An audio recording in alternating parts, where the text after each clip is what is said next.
Hello everyone and welcome back to this Avid Media Composer Fundamentals 1 lesson, tutorial or walkthrough.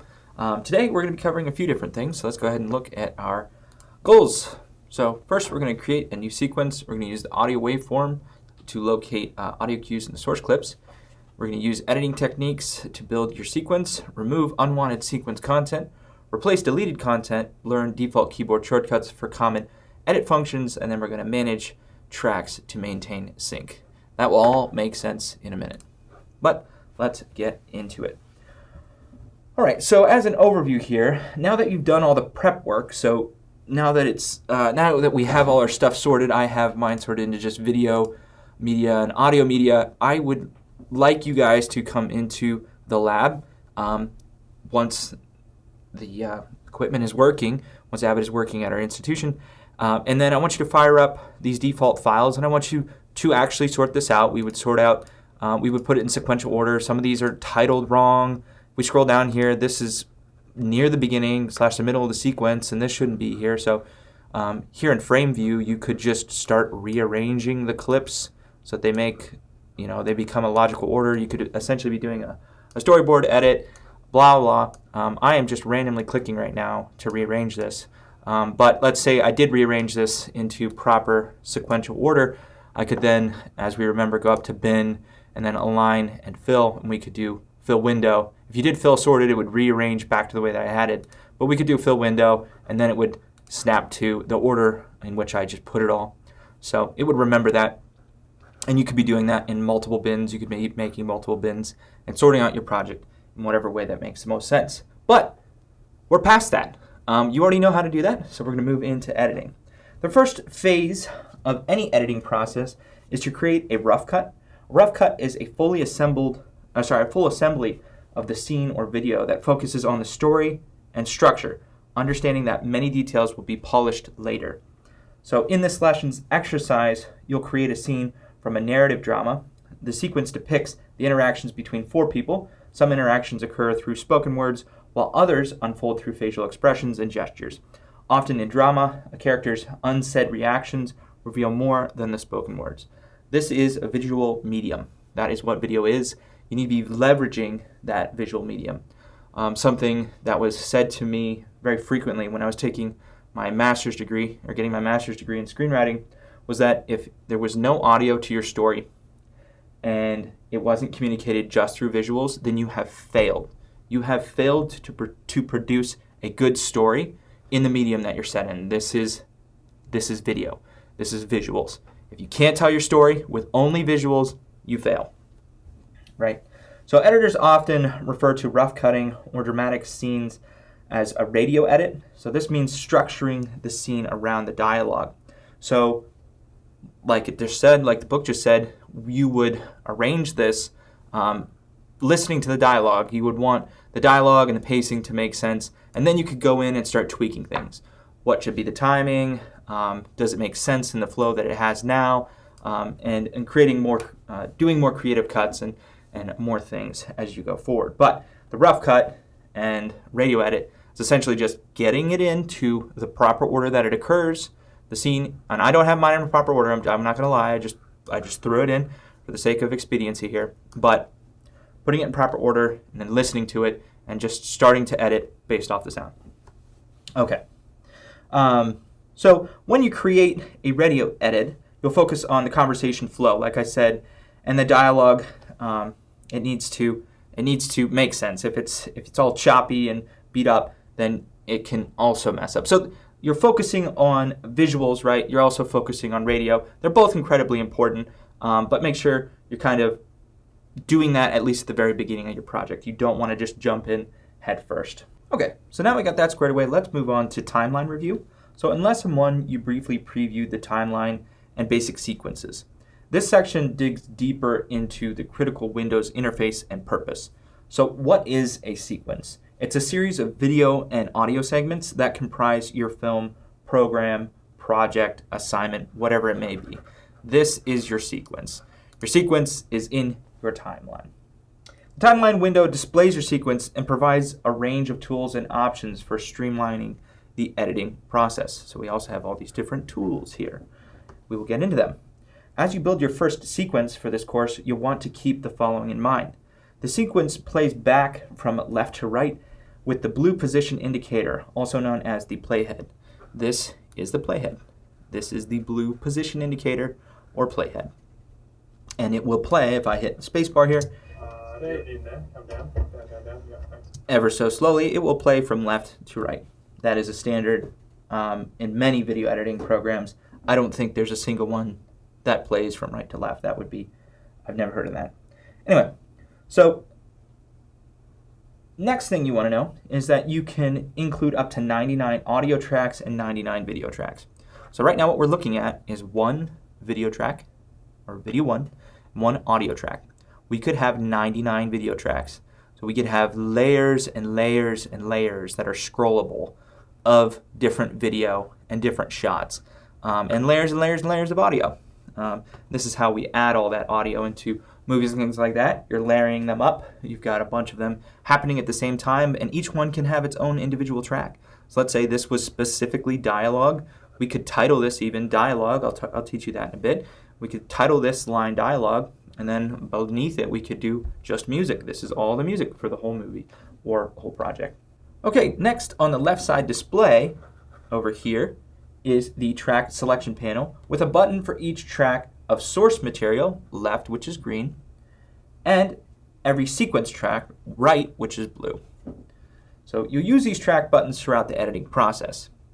So editors strategically edit video and audio clips to specific tracks. For example, they may structure a narrative scene with, let's say, V1. If they know V1 is going to be their primary, they'll just put picture. They'll rename V1 to picture. They'll rename A1 to dialogue, the main dialogue track. They'll have an A2, which could be a second dialogue track as needed.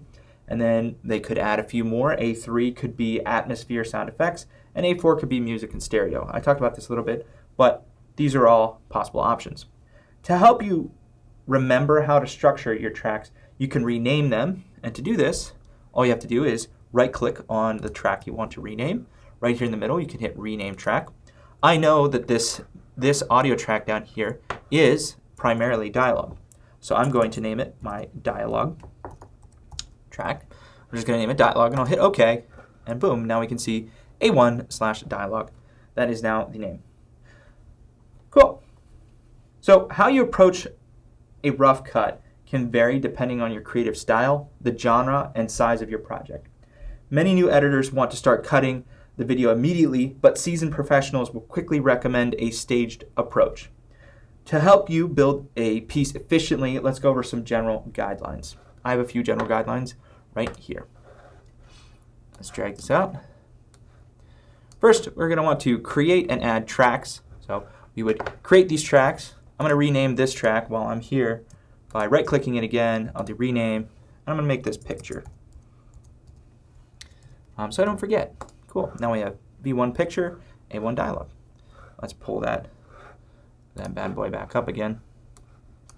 Create things and then cut the dialogue to structure the story without worrying about the audio track layout. You can easily move audio clips from one track to another at later stages. So if you do put audio on a different track, if you don't put it in the one you want, you can move it later. Add reaction shots that visually support the story. Reaction shot is maybe you spat on my dog, you killed my kid, something along those lines, and then we're going to cut to the person who perpetrated such action, and they would be like shocked or angry or, yeah, I did it on purpose, but those are kind of reaction shots, right?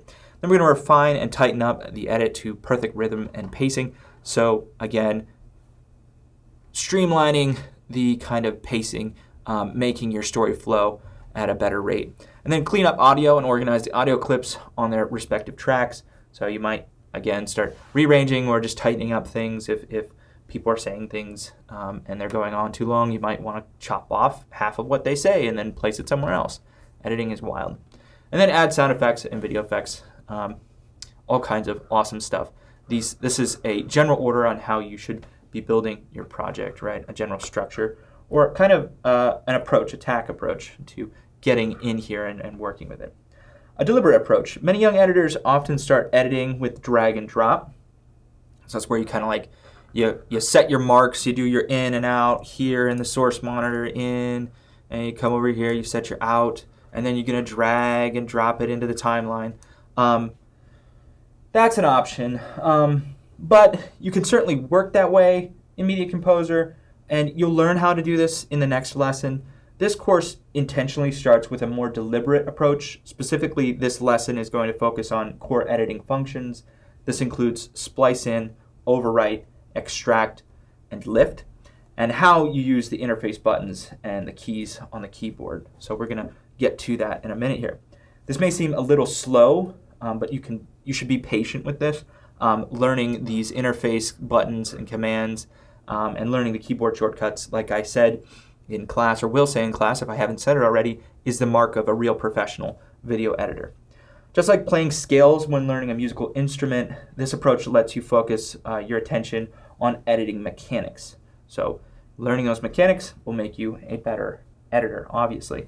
In turn, this helps you develop muscle memory as needed, and you can start editing more quickly and more accurately in the long run. So it's going to take some time to be proficient. It's going to take some time to be quick with it. But until you get there, you could go to drag and drop. But a lot of questions on the exams are going to do with keyboard shortcuts. So it's best to just start understanding the program from kind of a physical manner and getting that muscle memory first. So, all right, let's get into creating a new sequence. So creating a new sequence is like opening iMessage and doing a new message, and then it loads a blank message ready for your text, and you can pick who you're going to send it to. So when you create a new blank sequence, Media Composer sets everything up for the edit. It places the sequence in the bin, it gives it a generic name, and it loads into the timeline and the record monitor. So to create a new sequence, you can edit something into the empty timeline, or you can create and save a sequence before making the first cut. So to create a new sequence before editing, you're going to right-click in the timeline, in this area, this is the timeline window, and then you will hit New Sequence. We are here, we're looking for New Sequence, and there it is. We can hit New Sequence, and it's going to ask us which bin we want to save it in. We can select a target bin. I think we could do a new bin, and then we have a new bin, and that will be our sequence bin. But then it goes ahead and it adds everything. It makes a new timeline, a blank timeline here, loads our blank timeline in the record monitor, and sets us up to name this sequence. So to keep things clean, we're going to want to keep track of what we're doing. So by proper naming conventions. So I could say project edit, project edit 1, and then I have a first version. I could even name this movie version 1 or whatever it may be. But now I have a definitive first version, and when I make more sequences, inside the jacuzzi bin is where I could store them if I wanted to. So let's name this sequences. Cool. So now we have a sequences bin, and we could save alternate versions of our whole scene right here into this bin under sequences. So it's comprised of this video and audio media, but I can save alternate versions directly to this bin by double-clicking this, and then it would load up in the timeline. Clearly we don't have anything actually on this sequence, so we could go about doing that in a bit. Anytime you create a new sequence, it appears in the bin. Like I said, it's going to have that generic untitled sequence name or incremental number. The timeline menu displays the keyboard shortcut for creating a new sequence. So as we saw when I hit that new and then sequence, we can see the quick commands. You should be paying attention to these every time they show up. Every time you're making something new, every time you're adding an effect or whatever it may be. Maybe not an effect. I don't know if there's shortcuts to specific effects. There may be. But you could definitely map those sort of things. You should just be paying attention. Pay attention to this. So we've got, this is Shift Command N, creates a new sequence. So let's go ahead and try that. So Shift Command N, and boom, it pulls up a sequence. We can pick which bin we want to go in, yada, yada, yada. So we can be learning those keyboard shortcuts. If you're on Mac, quick note, it would be Control Shift N if you're on Windows, it would be Control Shift N. Now let's talk a little bit about working with tracks. Like most nonlinear editing systems, or NLEs, they're called NLEs for your reference if you see it again in your textbook. Media Composer is a track-based editor. You'll use tracks to organize video and audio clips in the sequence. Again, these are your tracks. Also, you'll use track selector buttons to activate and deactivate tracks.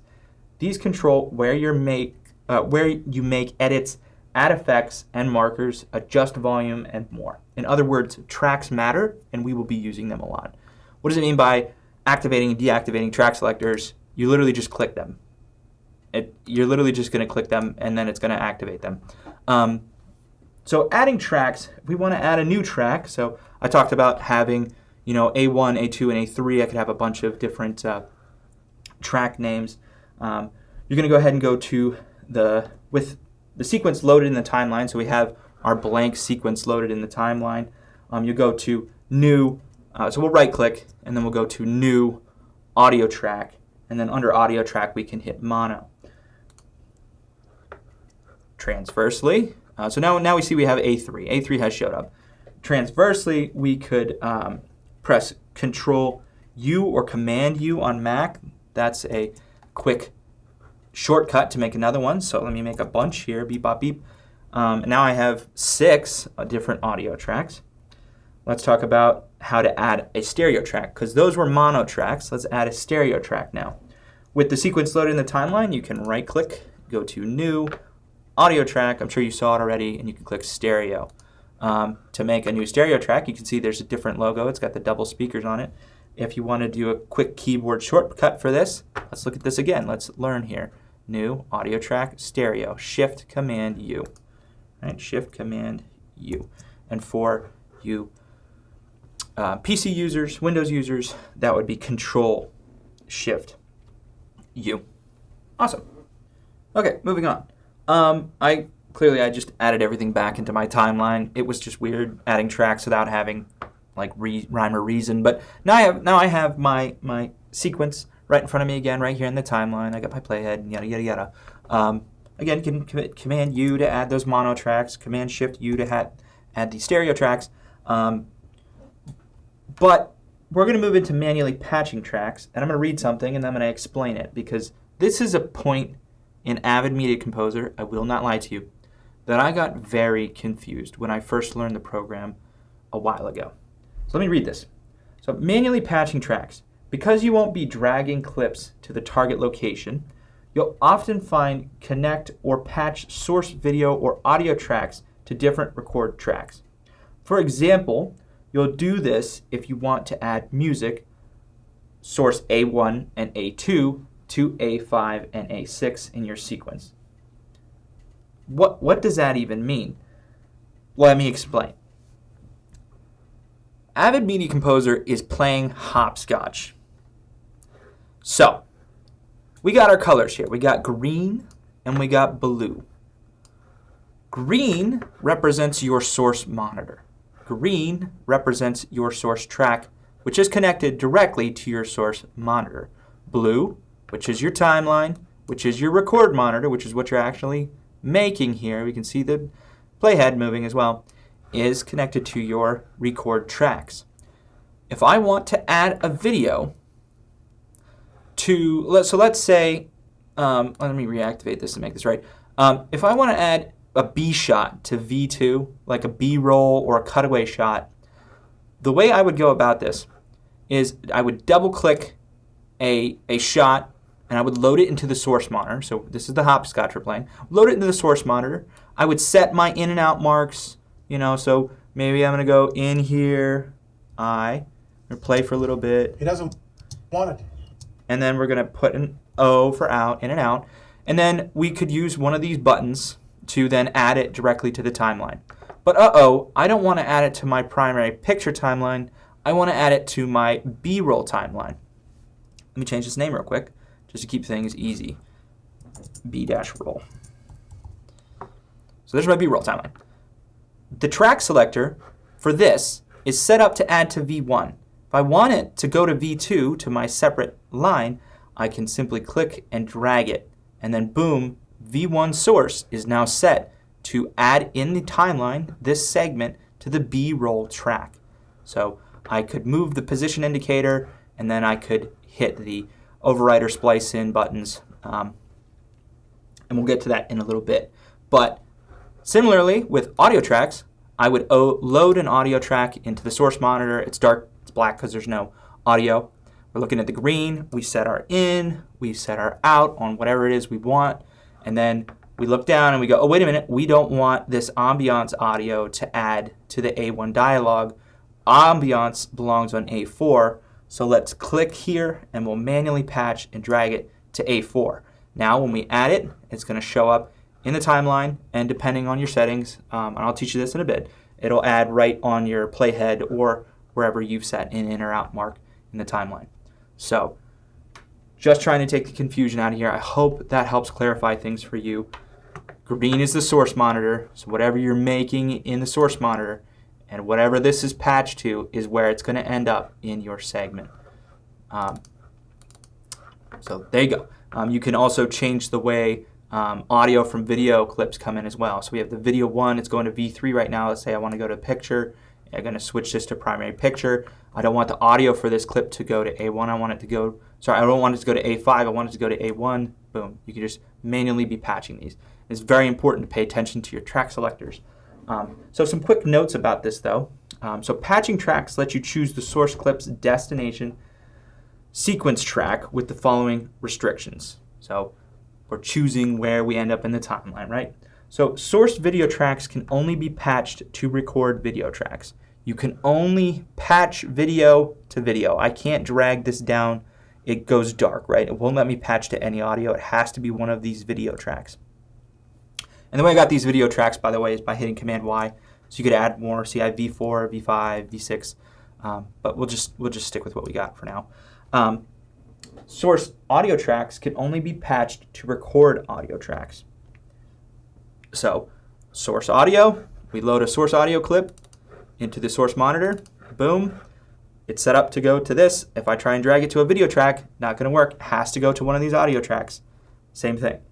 Mono audio source tracks can only be patched to mono record tracks. Same thing. And then stereo audio source tracks can only be patched to stereo record tracks. So same thing. Audio only goes to audio. Video only goes to video. Pretty basic stuff. To patch a track from a source clip to a different track in the sequence, I just explained this. I'm going to go ahead and skip this. It's the drag, right? So if we're in video, I'm going to double click our video files, double click this. We'd set our in and out on what, we would set our in and out on what we want in, out, and then, like I said, we'd make sure our V1 was set to, oh, we want a reaction shot, B-roll, and then you would then hit the appropriate button to do so. Cool. Avid Media Composer additionally has something called auto patching. So auto patching is a time-saving feature which automatically patches tracks based on track activation. If you use the keyboard shortcuts to change track activation, you can patch tracks without reaching for the mouse. So to patch tracks using the auto patch option, disable the record side track selectors for any current patched source tracks. And then click the record side track selector to enable the desired target track. What did that just say? What did that just mean? Essentially, right now, if I tried to pull this video, it would go to B-roll. If I don't want it to go to B-roll, I can select V1 and then deselect V2, and this is going to automatically snap to V1. Same thing. If I didn't want it at V1, I want it on V6, I could just deselect V1. Now you can map these functions to your keyboard, so you could set them up to automatically select and deselect V3 or V4, whatever it may be. But that's a more advanced thing, and we'll get to that eventually. All right, next we're going to move on to locating audio cues. Sound such as word, a pause, a gap, a slamming of a door, or a musical cue influences many editing decisions and the way we're going to cut and compose our scenes. So these cues often tell you where to place or mark a cut. So Media Composer provides several tools to help you quickly locate these audio cues. For example, the collapsible track control panel features several per track audio controls. So this is the track control panel button. When I click this, we're going to see all this stuff come up, all this awesome stuff. And if I click it again, it's going to go away. So if for some reason you're looking for these different settings for your tracks, you don't see them, this tiny little arrow is your track control panel, and that's how you open and close that. So first thing we're going to do is displaying audio waveforms per track. So audio waveforms display a track's amplitude as a sample plot and can help you visually locate points in audio for editing or trimming purposes. You can display waveforms for all audio tracks in the timeline, or you can enable waveforms for an individual track. To display audio waveforms for a specific track, if needed, you would click this little guy. It's already showing, but we'll click it, and then all you have to do is click the waveform button for the desired track. I'm going to let you guess which one's the waveform button. Yes, it is this one, obviously. Boom, now we can see the waveforms for our track. If I don't have any audio tracks on these other tracks, I don't have any audio files or audio assets in my timeline. So if I click here, it's not going to show anything. We're not going to see anything on this track, but obviously I do here. If you want to make it so that you see audio waveforms displayed on all tracks, you'll simply hit Option or Control, and then you'll click it. And then it's going to activate audio waveforms on all these tracks. Again, I don't have audio segments on there, so it's not going to show up, but again, you can do the same thing, holding Option or Control, and then clicking it will activate all of them, and then you can see the audio waveforms. Next thing you want to do is improve the track and waveform visibility. So depending on the audio's record volume, the waveform plot may be tiny or too tall. For instance, a music clip's waveform often displays a solid block because they're so loud. So for areas like this, we can see the volume is rather loud. Here specifically, we can see the volume is incredibly loud, so it's just peaking at the top the whole time, and it's expanding this whole distance. So I can't distinguish in here what specific moment I'm looking for as far as audio spikes. As much as I could say with this one right here, it's very clearly a little spike there. But you can adjust these track heights. So first you're going to enable the track selectors for your tracks that you want to adjust. So we're going to go ahead and click A1 here. Now it's enabled, and we're going to be able to adjust the heights. And we'll hit Control L or Command L. Remember, we were talking about Command L and Command K and how they have universal functions across each of the windows. Here in the timeline, if I hit Command L, we're going to see these tracks get bigger, so we can see more. Or I can hit Command K, and they'll get smaller. So I can increase, I can hold it, and it will increase much, much bigger. If you wanted to do multiple tracks at the same time, you could select multiple tracks, and then you could do Command L, and that would make all those tracks bigger. I'm going to leave them at, I'm going to just make this one bigger because it's actually got audio in it. Okay, now if you want to make the audio level waveforms bigger or smaller, not the actual track, like distance, you can hold Option, Command, L, and K. So we can make it bigger, we can make it smaller. That would be Control, Alt, K and L, or L and K on Windows. But sometimes you'll start editing and you'll see your tracks are like this. The audio is like, the audio levels as far as this setting goes are way blown out, so it's impossible to distinguish what are high points, what are areas I might want to use as an audio cut or something along those lines. Again, making sure your track is selected, you'll do Option, Command, K to make it smaller. And now I have much more readable waveforms. I can go, oh, there's a really high spike here. I want to make sure that this cut occurs on that really high spike. Awesome. Let's move on to toggling the source and record in the timeline. So waveforms can serve as a visual guide when editing source audio in the timeline. This can prove to be invaluable when setting marks on dialogue clips, as you learned and will learn in this next exercise. So good news, you can view source waveforms by displaying the source audio in the timeline before editing the clip into the sequence. What did I just say? What does that even mean? What I'm saying is, I can load a clip here into my source monitor, and then I can view the waveforms, the audio waveforms for this, so that can help me set in and out marks on this by switching the timeline view to represent what's happening in the source monitor and not what's happening in the record monitor. We know that this timeline, what we're looking at, our sequence, is connected to the record monitor. So what we're going to essentially do is flip it. So down here in the bottom left, and I had to shrink my dock for this, you can hit the toggle source/record in timeline, and boom, we're instantly now set up so that this video here is represented in our timeline area. So now we can see these audio spikes, and we can make edits based off of the audio waveforms. If for some reason this doesn't show up, it's identical to, like if this is hidden, if these audio options and selecting the waveforms is hidden, you can hit the track control panel, reopen that, and then you can click the waveform button. So boom, we can see our waveforms, which is great. So if we want to switch back now to the timeline, so we are now informed. I can use this, I can play this video, and I can now set in and outs here using kind of like the primary timeline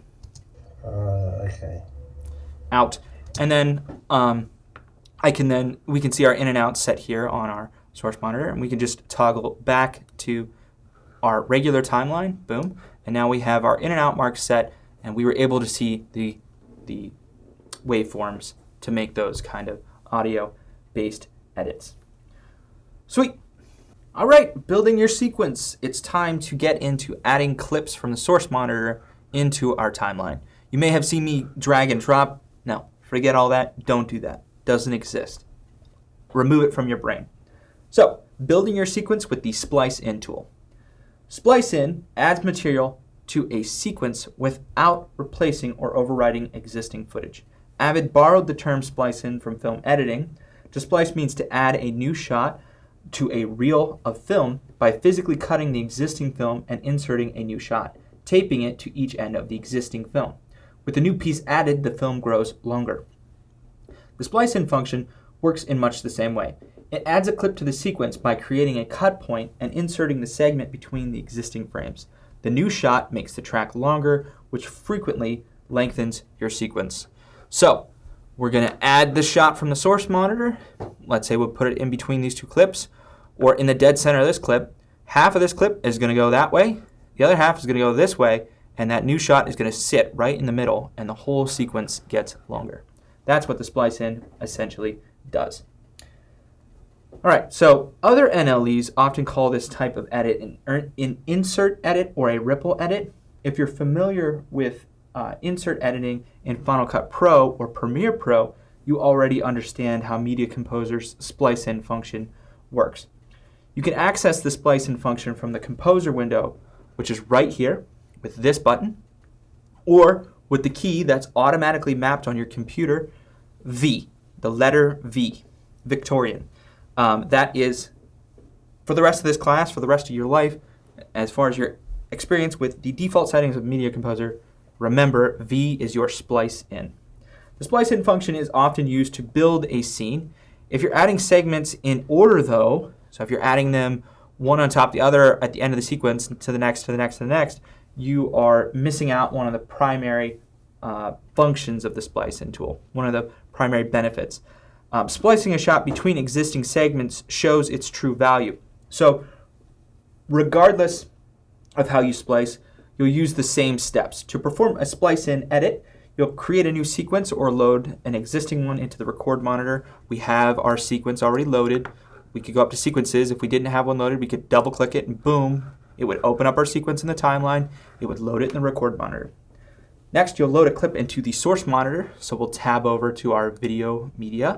We're going to double click this clip, or we could double click this clip. And then you'll mark in and out in the source clip if marks weren't already added. So I clicked this clip specifically because I knew we already added in and out marks for this clip. So in the review stage, before you'd start editing, you would go through all your shots and you would mark in and out marks for good points. You know, oh, it's good from here to there. And then when you're actually going into editing, when you're adding things to your timeline, those marks are already set. You know what video you're grabbing, you know what it's about, and you know whether or not the shot is good. Next thing you're going to do is you're going to press the 6 key to make sure that you like what's within the in and out marks. So this will play the video within these two parameters we set. So do you want a refund? Oh, you don't want it at all?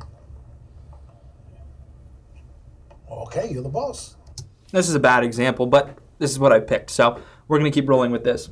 In the timeline, you'll move the position indicator, which is this. This is the position indicator, where you want the splice in to occur.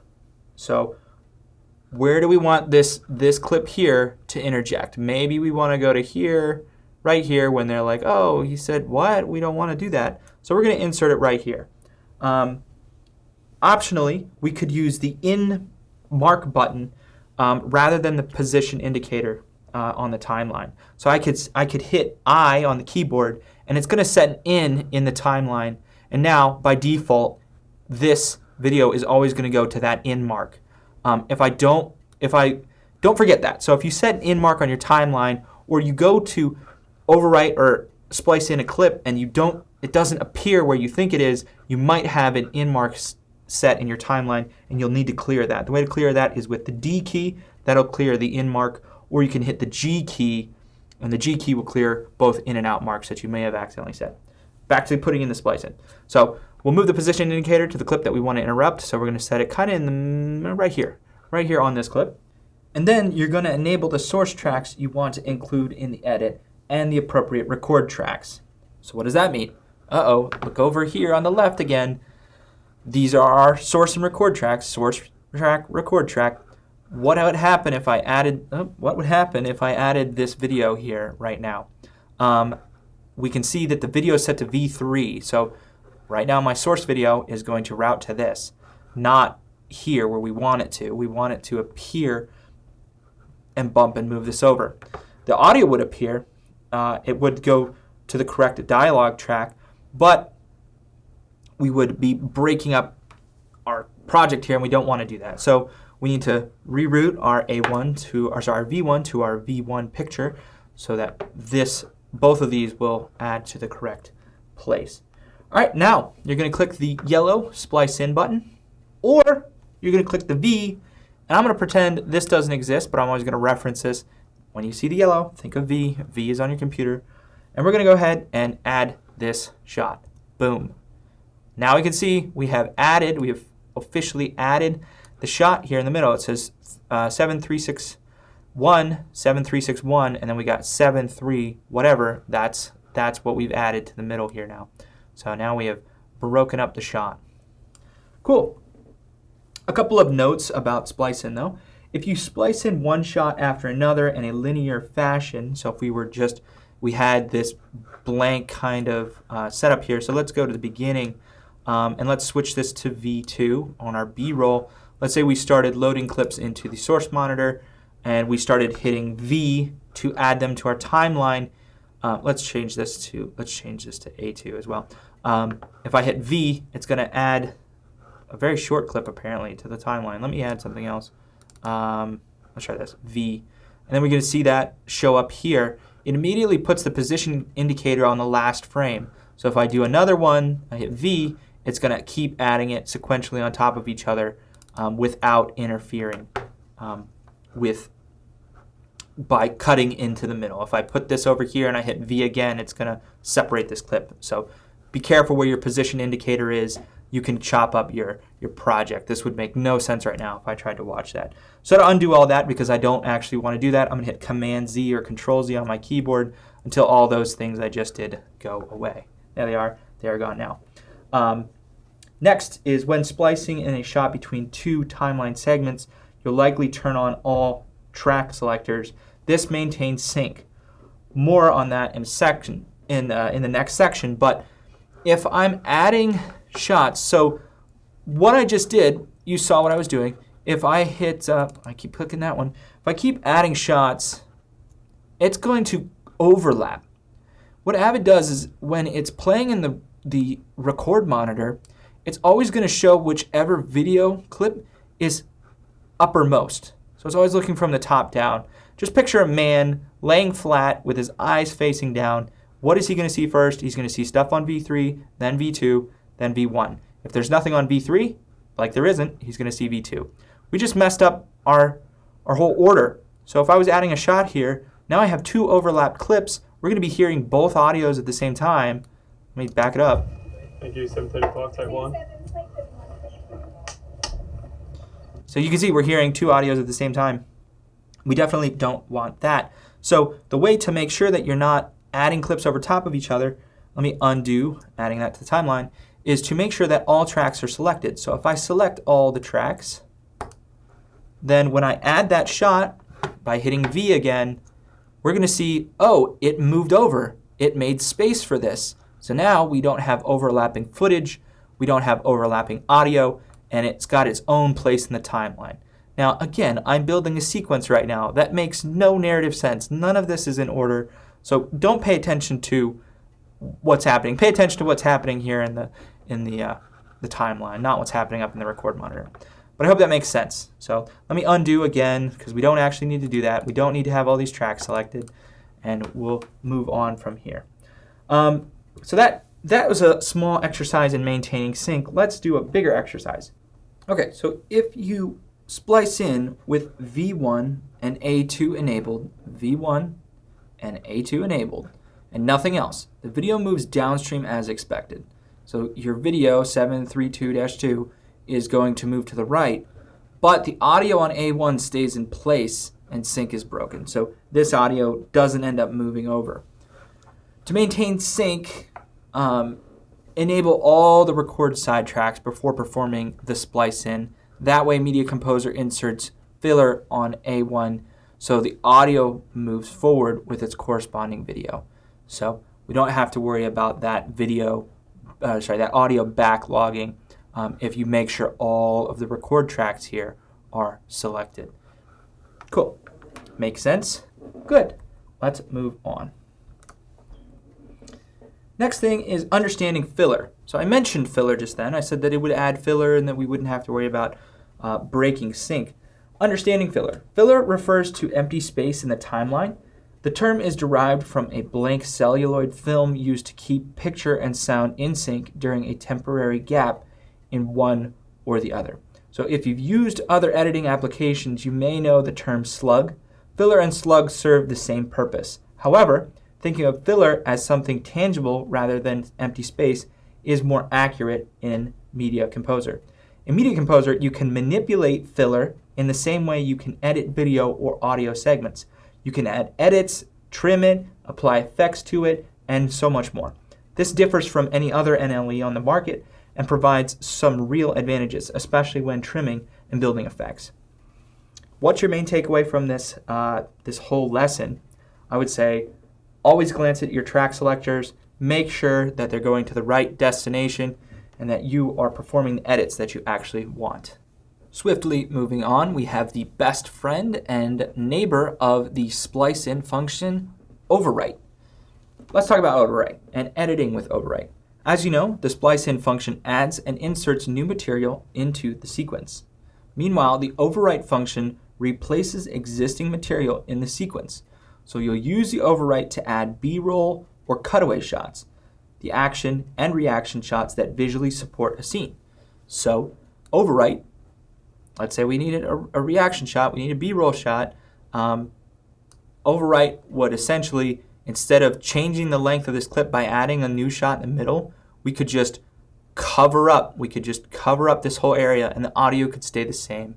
So he could be talking about, and I don't want you to come to my friend's birthday party, and we can overwrite a shot here that's of the other person's reaction just because I don't like you that much. And then we can cut, that'll end, and it'll cut back to the person telling him, and it would then continue, and we would see that shot.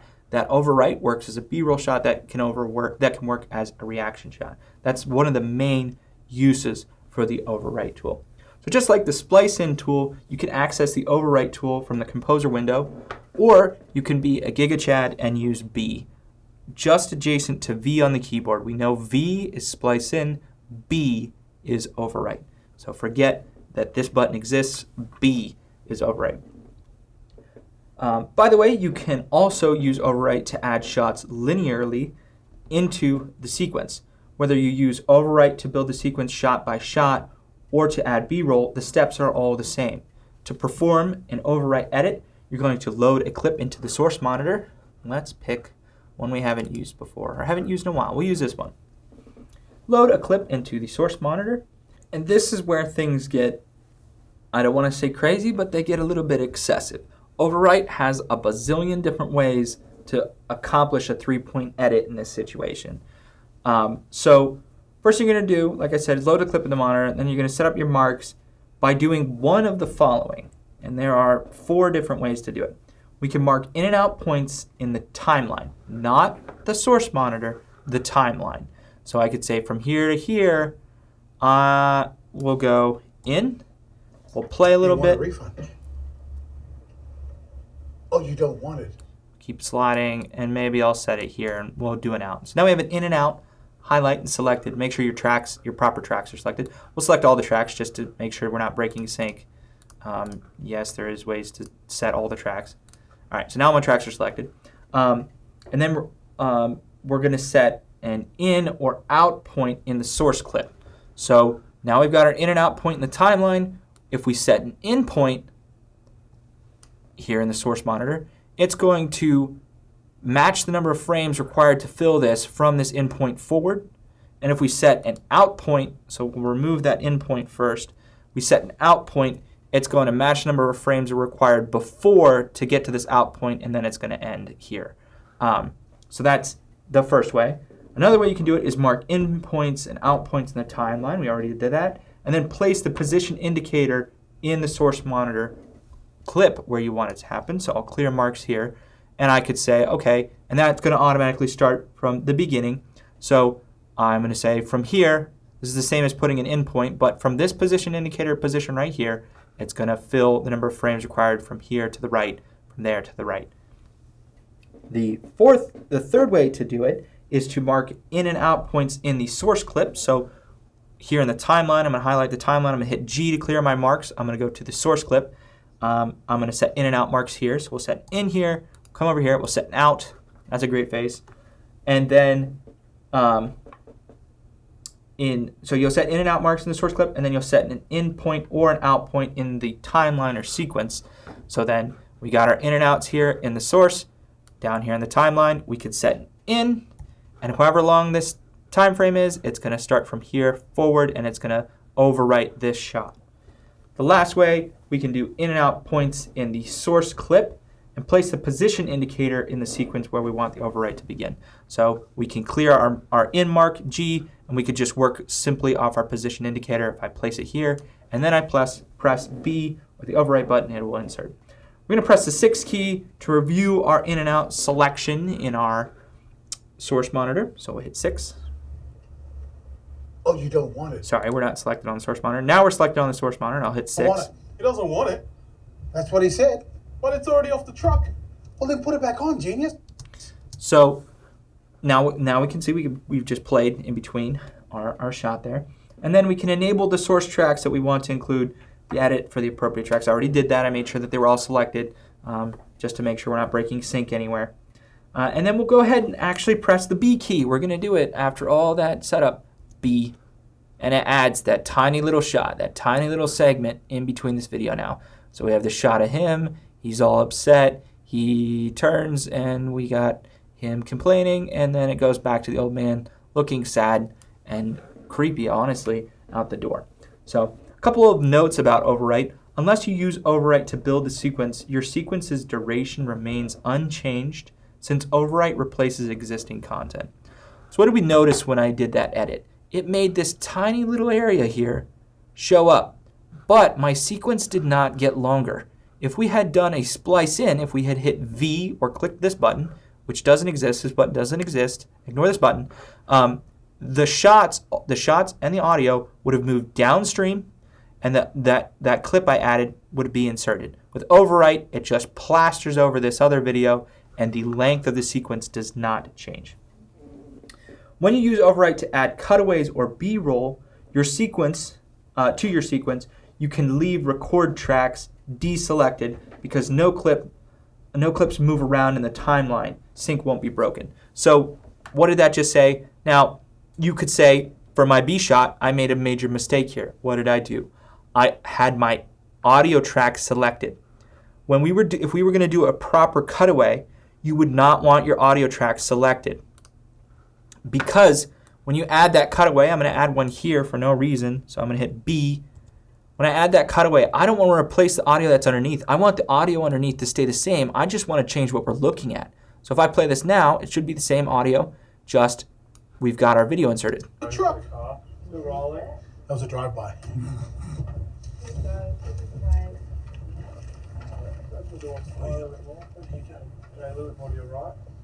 See, doesn't make any sense, doesn't make any narrative sense, but you're understanding what I'm saying. We don't want to add audio. It would interrupt and overwrite the audio that's already there. If we're trying to do a reaction shot, we would only select video.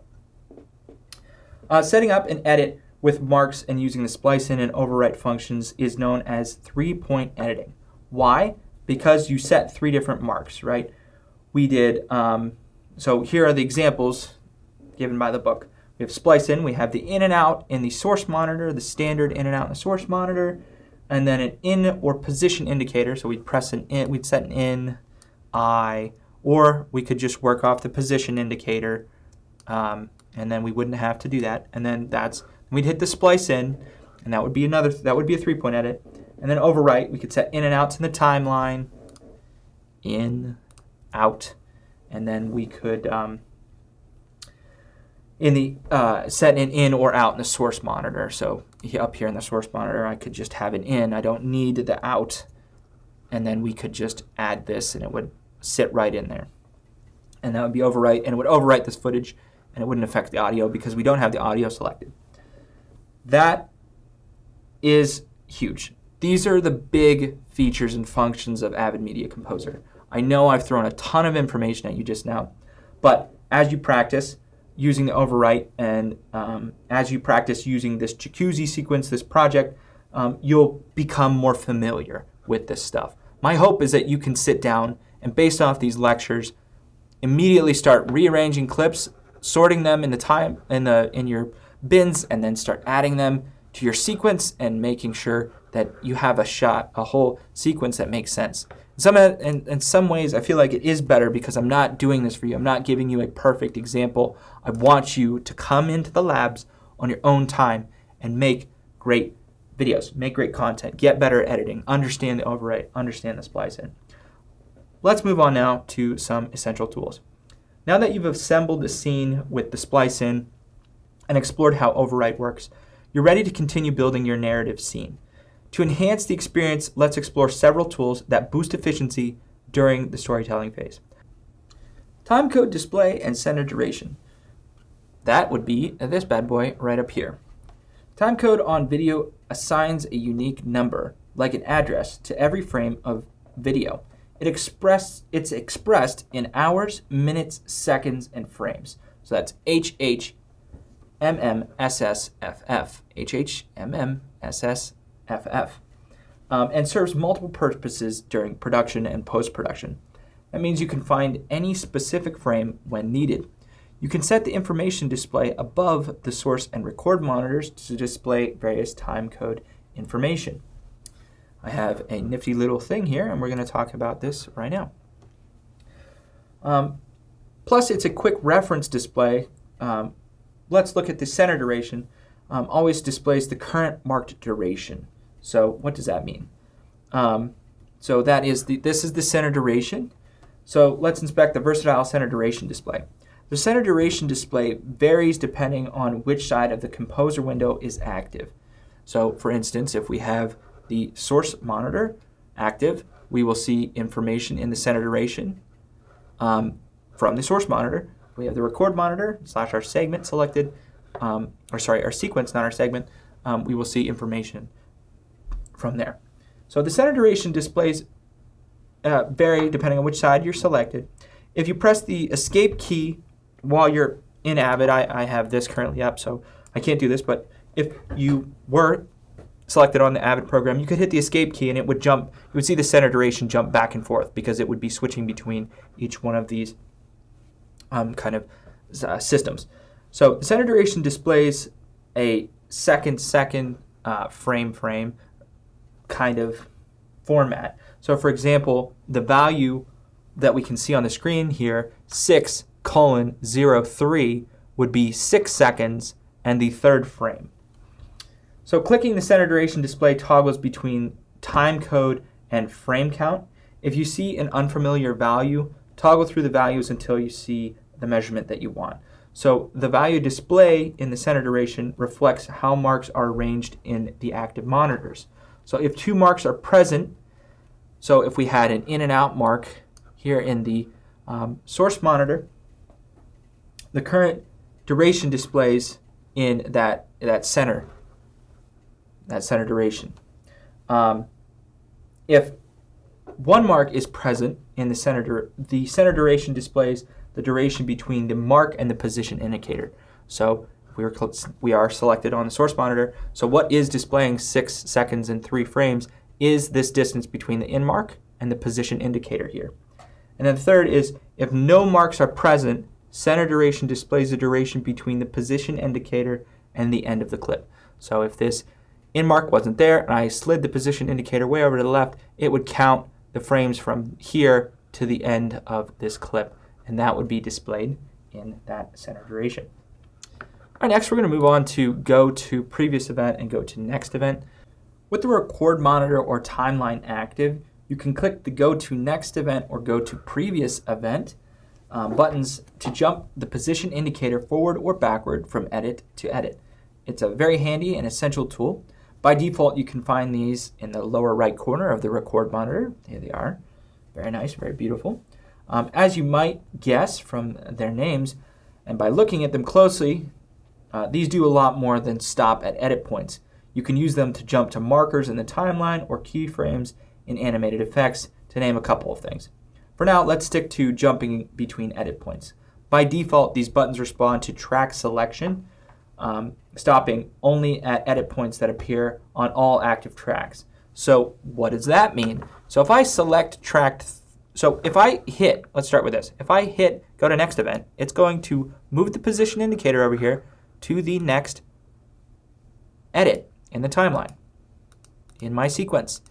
If I select a track like V3 and then click it, it views this whole track. It's looking for the edits across this whole track and not just these two. So it jumps to the very end frame. So if I click here, it goes back to the beginning.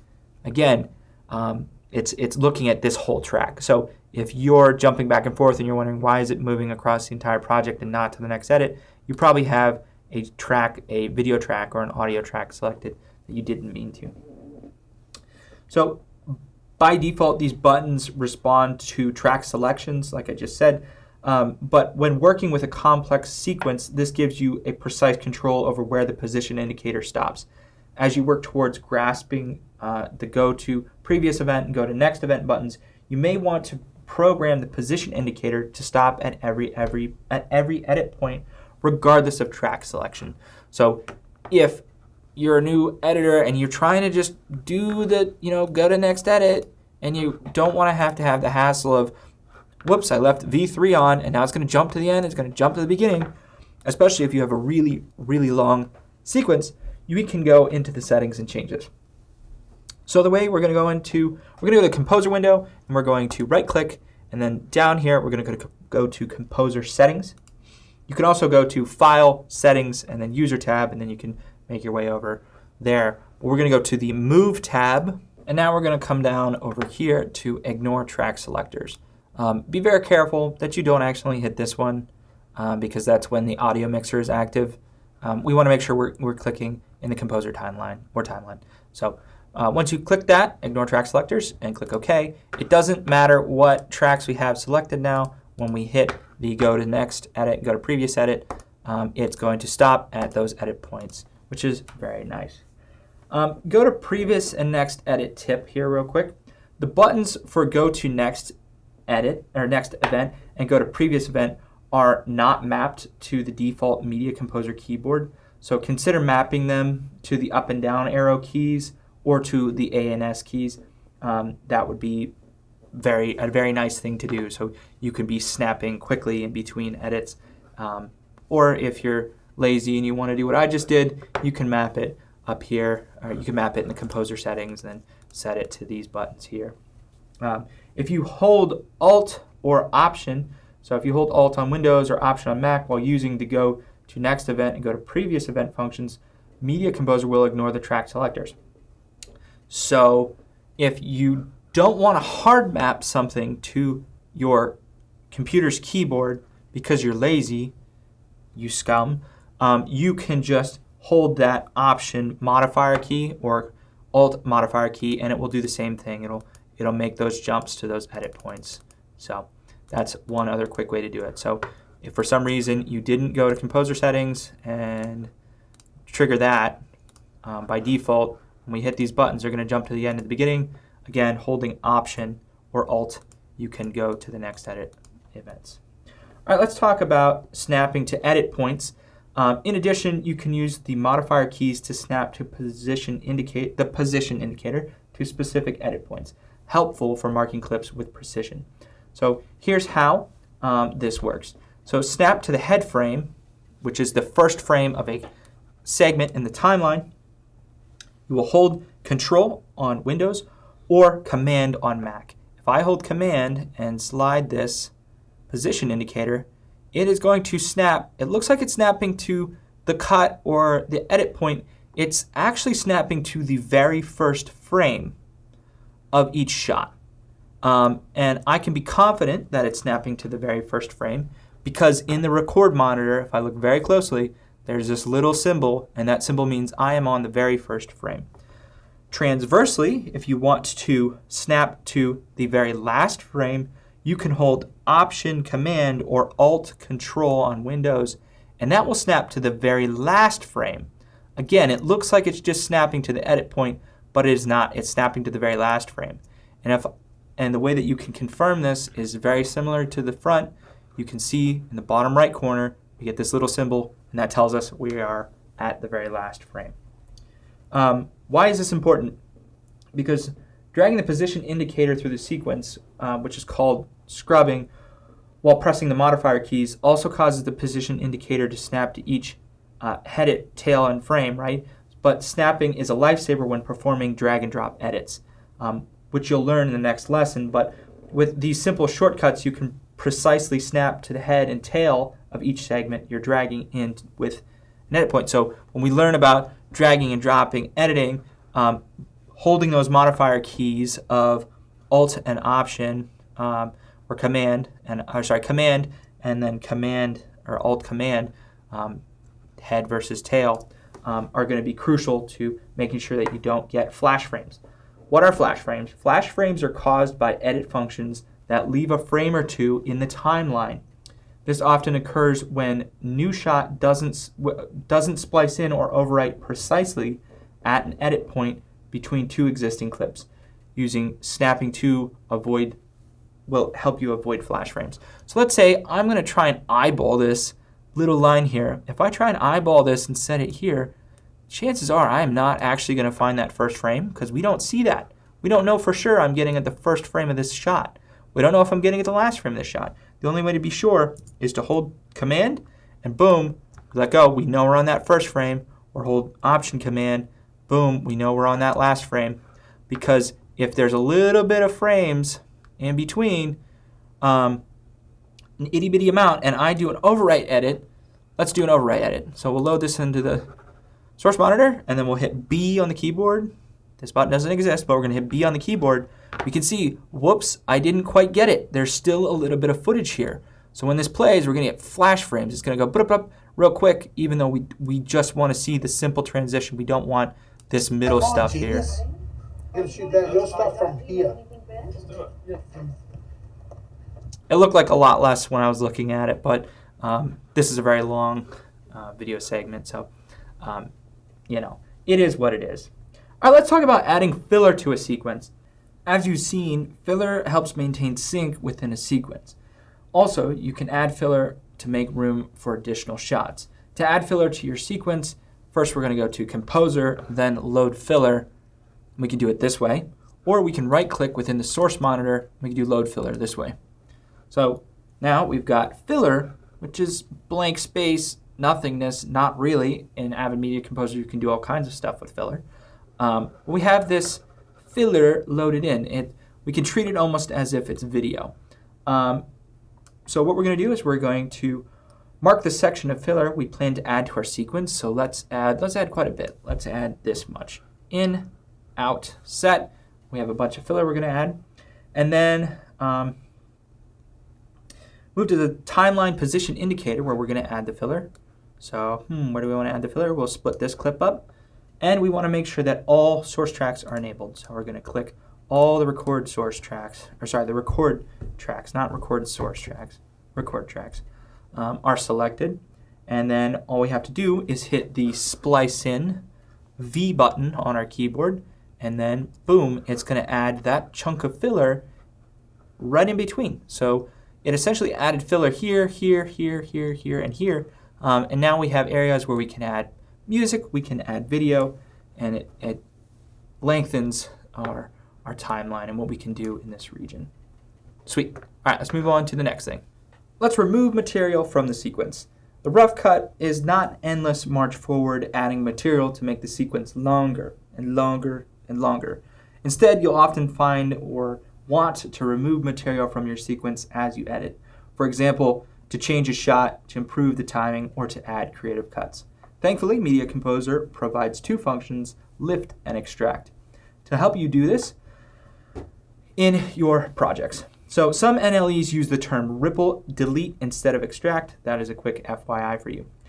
Removing material with the lift function, let's get into that. Lift removes material from the timeline and leaves filler in its place. You'll use this to maintain a story's overall rhythm or keep the picture and sound in sync. Like overwrite, the lift function maintains sequence integrity and duration. So when we did overwrite, we know that it added over the videos and the length of our sequence did not change. With the lift tool, we're going to remove material, and the length is, again, it's going to add filler once it removes, and the length of our sequence will not change. This is different from actually adding filler. This is removing content, whereas this just made space in between what was already there. Okay, so to lift material from the timeline, we're going to go ahead and mark in and out points at the start and end of the material that we want to remove. You can mark an entire segment, part of a segment, or multiple segments in the timeline. So let's hold Command and we'll snap to that first frame, very fancy. We'll set an in mark, and then we'll slide along here and we'll say, we want to destroy our project. So we'll hold Option Command and then we'll snap to the tail frame and we'll set an out mark. Now we have a precise selection of these specific segments. So we're going to enable the track selectors. In this instance, we're just going to keep them all selected. We don't need to keep them all selected. We could just say, okay, let's remove stuff that actually has media attached to it. So we'll go ahead and do that. And then we'll click the lift button, which is this awesome, tiny little weightlifter man. Look at him.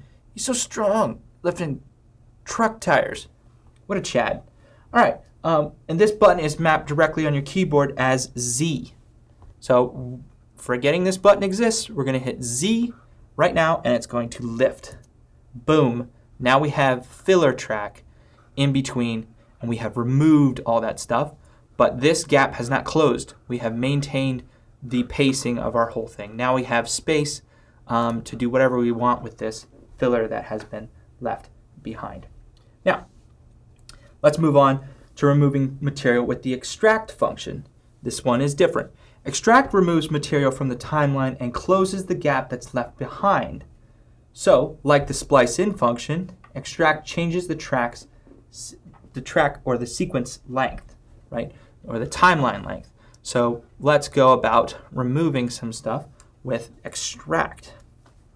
So first we're going to mark in and out points at the start and end of the material that we want to remove. So holding Command and dragging the position indicator, we'll snap it to here. That'll be the first frame as indicated here.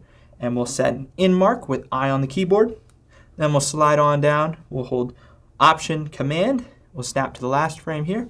We'll set O as an out. We have a selected region. We make sure our tracks are selected. And now the button we're going to hit is either these little pair of scissors or the X on the keyboard. We're going to hit the X on the keyboard. Boom. What has happened? not the same thing. We can see that the video tracks that were to the right have now moved down and closed the gap. We have effectively changed the length of our project. If you have only like video track selected and you did something like this, like an in, and we did shift, and we should command option, we drug this over, and then we hit out, we set out, and then we hit extract. Now we've lost sync. This video has moved away from the video that it was supposed to be linked to, and now when we play this, the audio will not line up with what's happening in the shot. Genius. Avid, it's Friday out. I know. We'll have to go all the way back to the warehouse and pick out traffic. I know. This is called breaking sync. We've successfully broken sync. Congratulations, everyone. We can undo our mess up here with Command Z, and we can restore what mistakes we've made, what things we have lost. All right, you can use the Mark Clip button, or T, to quickly select an entire clip for removal. So this is a quick tip here. Let's clear our marks with G on our keyboard so we don't have this in and out. And now let's move over to the side. And with the position indicator parked on a clip, all you have to do is hit T on the keyboard and it will select that clip. It's super useful. It automatically sets the in and the out.